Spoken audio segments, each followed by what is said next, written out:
So, today on Diversity Chats with Quisha, we have Miss Regina Dudley. She is a retired officer. Were you at in Columbus the whole time during your service? Yes. Okay. Do you consider yourself 32 years and 11 months? 32 years and 9 months. Thank you so much for your service. 11 months. 11, my bad. Months close. I'm going to take that last month. I ain't going to take it from you. And did you go by another title, or do you go by officer? Well, here in Columbus, Ohio, it's a different from a few different departments, such as like in New York City, detective is like a pay grade. It's like a promotion. Here, your title goes by the job assignment you have. So I was both patrol officer or officer and detective. Nice. Oh, I love detective shows. I don't know if your reality was as exciting as they make it look, or a little bit slower movie. It's not TV. And I did not actually. Well, every officer investigates things to a certain level. Even the street officer, they investigate accident reports. Right. The initial, if they're first seen on homicide, break-ins, that type of thing. But my title came from the unit I worked with. I was under the Detective Bureau, although not having to actually investigate burglaries and that type of thing. I was the coordinator for our Central Ohio Crime Stoppers organization. Okay. So the title came with that position because I worked with the detectives. Okay. Very nice. Very nice. And what was the Crime Stoppers? Is it considered a department? No, Crime Stoppers is actually a completely different organization, and you have them in California. They are international Crime Stoppers. They are organizations that are willing to pay money for tips that lead to the arrest and conviction of unsolved crimes. So you might have seen something on TV, hey, if this person looks familiar, call us at this number, anonymous, that type of thing. Oh, nice. Okay. Very cool. I am familiar with that. All right, I'm going to do my introductory questions here. So, I kind of already said it, but what is your name? I'm Regina Dudley, and I'm here in Columbus, Ohio. Okay. Thank you for joining me. And are you from Columbus? Born and raised. Born and raised. Do you consider yourself a Buckeye? I'm not a Buckeye fan because I'm just not a sports fan. Okay. I say Buckeyes are a bunch of crazy nuts, okay? We are. Yes, born and raised, big all of my life, so people would consider me a true Buckeye. You're a Buckeye by association. And which ethnic group do you... I can't help the state I live in. Yeah. And what ethnic group do you identify as? African American. Okay. Although there are other cultures in my lineage, I identify with what I look like, African American. Okay. What else is in your lineage? My father's side, Native American Cherokee. My great grandparents were full-blooded. And then on my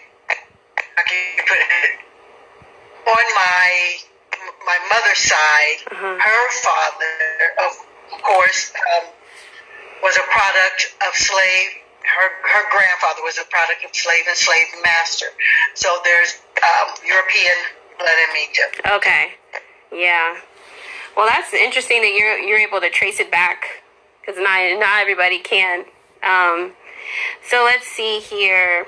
Thank you for joining me today on the Diversity Chat. Let me see. Where we bridge the gaps of diversity and destroy ignorance before it destroys us or takes another life. So I know you through my mother. Y'all go to the same church, I believe. Is that right? Yes, and your friends. Your friends. And thank you for being my mom's friend. And let me see. So I wanted to have you on the chat today in response to a lot of things that are going on with people having issues with the police department and the way that things are handled. This platform is a non-judgmental platform, and I want to be able to hear everybody's voice. So that's what we're here for. So I forgot one of my questions over there. Let me get that. Okay. Alrighty. So, when did you know that you wanted to become a police officer? Wow. I was very young. Now, of course, as a child, with the fantasy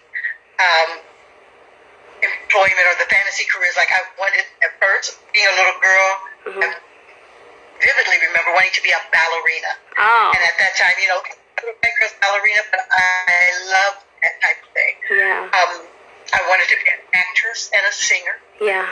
Wanted to do those type of things, but as I got older, I think it hit me around maybe 17, 18, you know, and it just kind of set in. Yeah. I wanted to be a police officer. Mm-hmm. Like, what about being a police officer drew you to the profession? Being able to help people. Yeah. Unfortunately, there were some situations that I witnessed, you know, growing up that were unfair, you know, especially in the African American community. You took things at face value simply because you were ignorant. You didn't know. And if a white officer told you something, you took that to be as fact. I was born in the 60s, so during, you know, the civil rights movements, and you saw some things that weren't right. And I wanted to change that. Now, when I applied to become a police officer, you know, one of the first questions they ask you is, why do you want to be an officer? And I know it sounded phony, it sounded made up, but my true answer was because I wanted to help people. Now, of course, my mother said, well, if you want to help people, become a doctor, become a lawyer, you know, something else. But I'm an only girl, and being her only daughter, you know, out there on the streets concerned her a lot. It was just my way of debunking that stereotype, especially back then, that cops were bad people. That's And nice. that stereotype still exists today because of the actions of a few boo-boos out there. People, in my opinion, have no business with that type of authority, wearing that uniform, that badge, and, you know, donning a firearm. It's hard to debunk those stereotypes when you're in a certain category, but let's face it, officers are people. Yeah. And that's the message I try to get through to people. Officers are people. They have issues like anybody else, but we're held at a different standard, you know, and when one of them does something wrong, it makes us all look bad. And some people would argue, but it's more than one. It's more than one. Yes, it is. But it's only brought to light because it's an officer of the law doing it. You have doctors and lawyers. You have parents. You know, what are we going to do? The cases we hear nowadays are stories of parents who brutalize, murder their children. Are we going to take children from every parent? No. You have to understand, in every group, there is that bad apple, that bad seed that makes us all look bad. Unfortunately, law enforcement, we are held to a higher standard than regular society. There is a limit, you know, there is a compassion, or there should be, I believe, a wholehearted compassion that would cause an officer to know what your boundaries are and what you shouldn't cross. It's been said, and I've heard it over and over, I've used the phrase myself so often during times like this, it causes a line to be drawn where sometimes officers feel it's us against them. Of course, the community thinking it's us against them. We are them, whether you are law enforcement or community. We are them. We are all people. We're living in the same world, in your same community. You know. How do you think that message can be spread throughout the police department? Let's say in America, like how can, I'm gonna say brainwash people, but how do you motivate or inspire people to to change? Motivate and inspire people, whether citizen, law enforcement, teachers, doctors, nurses, or parents. It begins with your mindset. It begins with you realizing that there's no one, including the person who's sitting in the White House right now, there's no one that should be above the law or should be able to disregard it. It hits home a lot when you see the protesters. Right now, I understand anger. You can be angry, but don't turn yourself into a criminal by taking part in criminal activity when you protest. You know, people would argue or debate the fact that, well, now they're really listening. Now they're really listening. But what makes it any better when you commit criminal acts? You know, if people would put themselves in certain places or in certain scenarios, they might look at it a little differently. I mean, what if you, as an individual, did something wrong? Okay, you're wrong. We all saw that for the nation to see. No ifs, ands, or buts. If you're wrong, and people decide to protest, they come to your house and start tearing up your stuff. They start burning down your house. They start graffitiing your car, breaking out your windows, things that you've worked hard for. And that's what hurts so bad when you see protesters hurting people that had nothing to do with it. I'm going to the incident, where was it? Atlanta? Was it Atlanta? Where people are burning down the Wendy's restaurant. Wendy's didn't hurt that gentleman. The two officers did. And then when they want to retaliate, they sort of nurture a vigilante attitude. Well, if it's especially the African American community, they have to think back. That's what white people did to black people years ago. Ask the mother of Emmett Till. Vigilante, because he did something, they wanted to go after him and, create their own laws, become, judge and jury, and executioner. It's not right, But I'm all for protesting, and I would beg people, look at yourself. First of all, think about what you're doing. Think about who you are. For years on the division, I'm proud to say and will always embrace the DARE program. The DARE program was a program where law enforcement officers worked in elementary schools. And although we were officers, we weren't there to enforce the law. We were there to interact with the children and teach them valuable life lessons that any adult could apply to their life. Because when you met the children with some of the programs that went on and the functions, you met the parents. When you met the parents, you met grandma and grandpa. You met neighbors, you met siblings, and you may have a sibling in one of the classes, and they get to know you as a person. When I would be off of work, my husband and I would go to the store, and I remember we were at a department store, and all we heard was a scream, You would have thought I was a celebrity. You would have thought I was Beyonce. The little girl just screamed, Mommy, this Officer Dudley, and I'm going, oh my goodness. We didn't realize the impact it would have.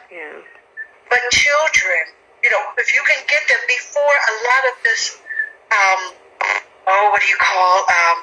hatred is nurtured or bred within them, and let them see, well, hey, that officer may be bad, but I know Officer so-and-so. And they're not bad. They're my friend. So it goes both ways. It goes with the community having to have a chance to open the door to officers, and officers opening the door to communities, realizing just because there are some bad protesters, and I know here in Columbus, Ohio, it has been stated over and over, we realize that a couple of those bad apples are making it worse on the protesters, and some of the protesters who are turning violent or unsubmissive to law enforcement are doing things that broke the law. Just yesterday here in Columbus, we had a group of them. They've been protesting downtown, no problem. But then you want to get into the main intersection of downtown, which is at our corners of Broad and High, and block traffic where they're protesting. They're breaking the law. They're upholding, somebody may have gainful employment and trying to get to work. Regardless whether you hold them up for 5 minutes, 10 minutes, you have no right to hold anybody up. Just as you have the rights to protest, you also have a responsibility and an accountability for your actions. That goes on both sides of the fence. How do you structure? Oh, sorry. Go ahead. It would begin with us. That's how, people have got to be willing, to let things work out now. America hears African Americans right now. I can guarantee you that. They hear us. Give them time. There are times I listen to the news and I start to cringe a little bit. I am all for Confederate statues, things like that, being removed because they were a black eye on our history that doesn't need to be reminded. I don't mind having Confederate flags removed. We have a flag for the United States of America. We don't need two. Right. And because of what that flag represented down south at that time, the Confederate Army, which fought to keep slavery, yes, it makes me cautious when I see something like that. It makes me wonder, okay, is that person carrying that flag going to be comfortable with a white sheet and hose on their head? And to appease the African American community right now, I see that a lot of law enforcement agencies are bending over farther than what they need to, allowing certain things to happen, which isn't right because some protesters are still breaking the law. You're trying to appease them because people are angry. Being a Christian, the Bible tells us we can be angry all we want. We can be angry. We can be peeved off, but don't sin. Right. In other words, yes, you can protest, but why are you causing havoc and why are you doing something wrong? As our parents used to say, and I know your mother will agree with me, two wrongs don't make a right. It just makes a situation worse. Yeah, that reminds me of one of my favorite scriptures about this topic in Romans 12:21, where it says to overcome evil with good. So it never encourages us to partake in the evil in order to eliminate it. I was curious, you talked about Broad and High. That's our intersection, right? I keep forgetting. Broad and High, Yes.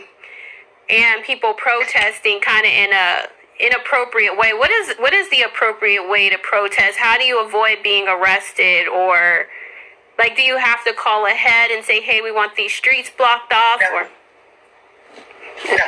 If you want to have a street blocked off, people do that all the time for certain things, parties, parades, that type of thing. You have to get a permit. But to protest, you can be on a sidewalk and just protest as long as you don't prohibit or someone from entering, like if it's in front of a business. Yeah. You cannot block that easement in such a manner that it prohibits people from going inside. You can't threaten people. If you go in there, we're going to get you, But you can be there with signs, yells, screaming, holler all you want. You don't become violent. You should not be throwing bottles. You should not be banging up trash cans. You should not be throwing scooters at officers as we had Sunday. And that's when they used mace to disperse the crowd. And people say, well, you should go in and get that one person, not everybody else. But it wasn't just one, because generally where that one person goes, there's going to be another that follows and follows. Right. And me being an officer, for my own safety and anybody else's, I'm going to do what's necessary to stop that. I go to work, or I'm retired now, so thank God. But yeah, I am so thankful, that I am not in this environment right now. But it's not new. We've had protests before. There have been protests since the beginning of time, and they're not going to end, especially when there's injustice to someone. And people need to remember, and I believe it was Martin Luther King Jr. who said this, as long as there is injustice for one, there's injustice for all. Because if you look at it like this, regardless of who it may be, whether it's a religious sect, whether it's an ethnic sect, whether it's an affluent sect, if they come after one group and you don't bother to stand up and say anything, when you're gone, after they take care of you, they're going to have to go after someone else and someone else until everybody's gone. And that last group is going to be there. Well, there's nobody to help me. If you don't stand up for what's right to help other people, who's going to be there to help you when the time comes you need help? Yeah, I think that what you just said is a really good reference for people when it comes to the Black Lives Matter versus All Lives Matter debate. It's that it's not saying that nobody else matters. It's just saying if people are okay violating this population, then once they have come and satisfied that, then they will find themselves possibly coming after another group of people. And instead of, we deal with racism now because it is racism as far as I'm concerned, and it's just my honest opinion, because I've been a victim of it, both as a citizen and as an officer. Mm-hmm. Racism is alive and well.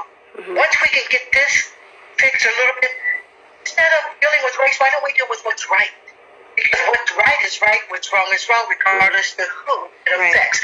Whether you're black, brown, yellow, red, white, if something is wrong, it's wrong. Right. And if we put that together, it won't matter as long as it's just.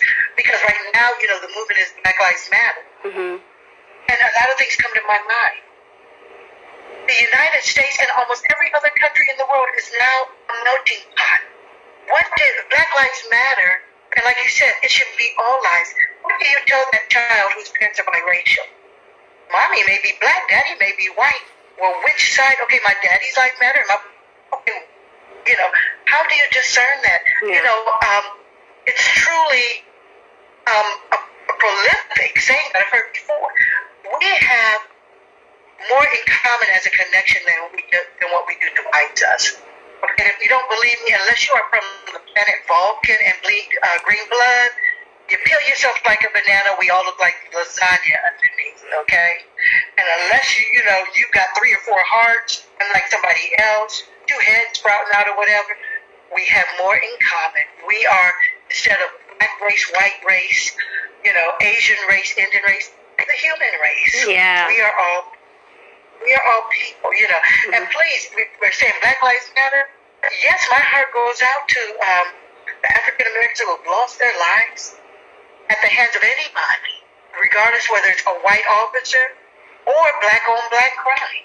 We have our young black women and men killing each other every day. You'll protest, you'll get mad if a white person uses the N-word against you. But so many of our young people greet each other like that. Hey, excuse me? If you don't respect yourself, how do you expect other people to respect you?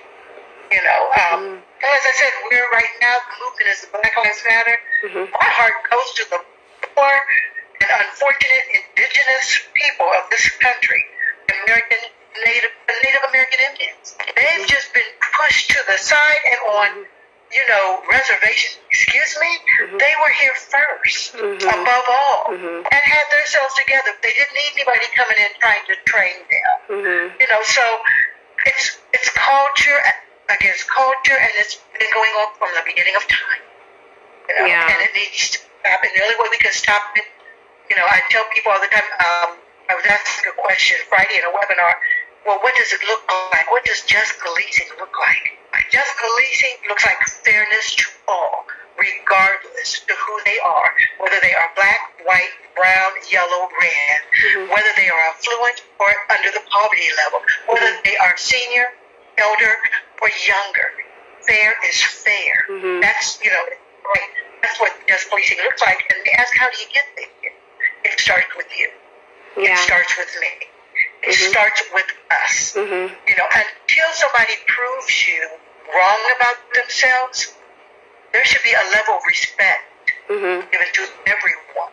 And it's up to that person that you give respect to as to whether they nurture it or destroy that respect by their actions. I agree. I just shared that with one of my friends the other day, so I love that you said that. I have a question about integrity. Let me see here. Can you talk to us a little bit about integrity and how the police department could possibly show integrity to the communities it serves, so people wouldn't want to throw the baby out with the bathwater to defund or eliminate the police? And while you're answering that, I'm gonna plug in my device because it's about to die. So I'm listening. Oh, sure. Okay, while we keep you back. You can go ahead. Okay. First of all, some people confuse integrity with character. Okay. Character, just a little background or a definition. Character is how other people see you. Integrity is how you behave, how you act, how you see yourself when people aren't watching. So you have to have a sense of integrity about yourself and a made-up mind that I'm not going to do anything wrong, regardless of whether somebody is watching me or not. It's that consciousness that a person has, and a lot of times we see that portrayed on TV, especially in cartoons, where there's a little devil sitting on one shoulder and an angel sitting on the other, and they're both talking in your ear. Integrity is when you choose to do right, regardless of the outcome, regardless of the consequences, regardless to who likes it or accepts it. Integrity begins with the individual.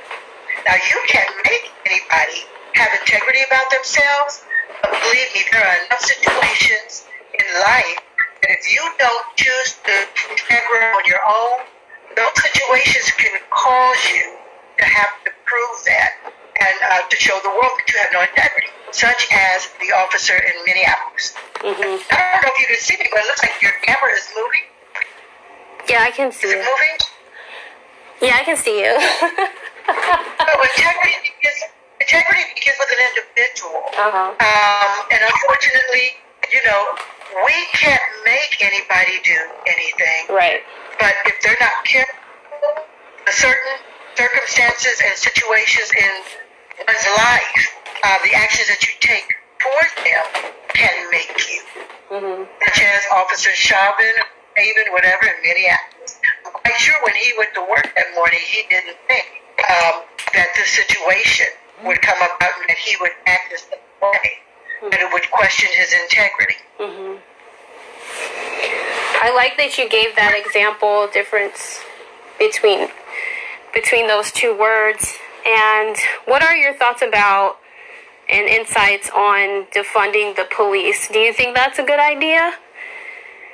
No, I don't agree with that. Simply because right now, this is right out there in the news. It's moving right quick, and everybody has their ideas. Oh, let's do this. Let's take money. You need to stop and think. In everything you do, there is a risk. There is a consequence. And some of these people are talking funding police. Are you really looking at 5, 10, 15 years down the line? It's a historical fact, and people can look at these type of records. They want officers to have this. They want officers to do this, such as cameras that officers now wear. It takes money to get those. You defund them and take that money. Okay, what happens 5 or 10 years down the line when there's something else needed and there is no money there from them because they've been defunded? That money's been taken from them and moved elsewhere. Mm-hmm. I'm sure every city in Columbus can find money elsewhere. All it takes is a stroke of the pen and reallocating. I know one issue I have here sometimes are our parks. They're always building a new park. We've got old parks that you don't maintain and take care of sometimes. Get the lawnmower, hire your people, take care of that park, save that money, and put it somewhere else. Mm-hmm. If your government is top heavy, all these people up here, you can cut that a little bit. Mm-hmm. Everything seems to be driven money, and yes, we have a need for money. The Bible also tells us the love of money is the root of all evil, okay? Think about, do we really need this new building? Do we really need this building? Do we really need this new park? That money can go toward those social programs. I think funding, it sounds good to people. Let's take away from them. Some people are talking about disbanding their whole police department. Well, taken from a movie, Ghostbusters, who are you going to call when the time comes you need trouble? Who are you going to call? Yeah. Don't get anybody else to call, and Lord forbid we turn back into a society like back in the Wild Wild West. Somebody calls you a name, which we have problems with now. You decide you want to shoot them. Oh, you call me a coward? You call me a horse thief. What are we going to do? Go back to the wild, wild west? It will be total chaos. Mm-hmm. People who are screaming, debunking the police department, really look at what that means. Think about the consequences, and I don't mean just for the right nowness of it, 5, 10, 15 years from now. Mm-hmm. If you have children, where they'll be at, and will they need officers, and will those officers need equipment? Mm-hmm. Eventually, when police cars are on the run 24 hours a day, 8 days a week, 7 days a week, Mm-hmm. 52 weeks in a year, they wear down. They need new ones. Mm-hmm. They need new equipment. You need things. Where's that money going to come from? And then you'll be wondering why, your police department, well, how come our officers can't get cameras? They don't have the money because you debunked us, remember? Mm-hmm. People need to really find out what it means instead of jumping on the bandwagon and say debunk, debunk, debunk. Yeah, what do you if think? you misuse something. Mm-hmm. Yeah, go ahead. I was just curious, what do you think people really mean? And, because yes, we do need those things. We do need some kind of order. We can't responsibly go to no order. So what do you, I mean, we could, it wouldn't be the wisest. What do you think people really mean when they say defund the police? What do you think they really want? Some of the people, I don't believe they even know what it means. So I can't tell you what they think it means because I don't think they know what it means. They're jumping on the bandwagon because somebody said defund the police. So a lot of people are jumping on the bandwagon. And for those who really do understand what the word defund means, taking money from their law enforcement agencies, because they're trying to put a Band-Aid on an injury to fix something. And I think sometimes without fully thinking it through. Yeah. It's as though, and I'll use this as a parallel. Racism is nothing new. Right. It's been going on ever since the African Americans have been brought to this country. It was here before we got here. It began when Europeans, Spaniards, and whoever else came from other countries here and started misusing the Native Americans, started, misusing them. Mm-hmm. It started back then. It's not going to change overnight. Mm-hmm. So it didn't happen overnight. It's not going to end overnight. Take the time to really think through what you're thinking about, and instead of saying defunding police, why not say, let's see where we can find funds at to reallocate for our social programs. If there has to be a part from the police department, fine. If it has to be a part from the a section from Park and Rec,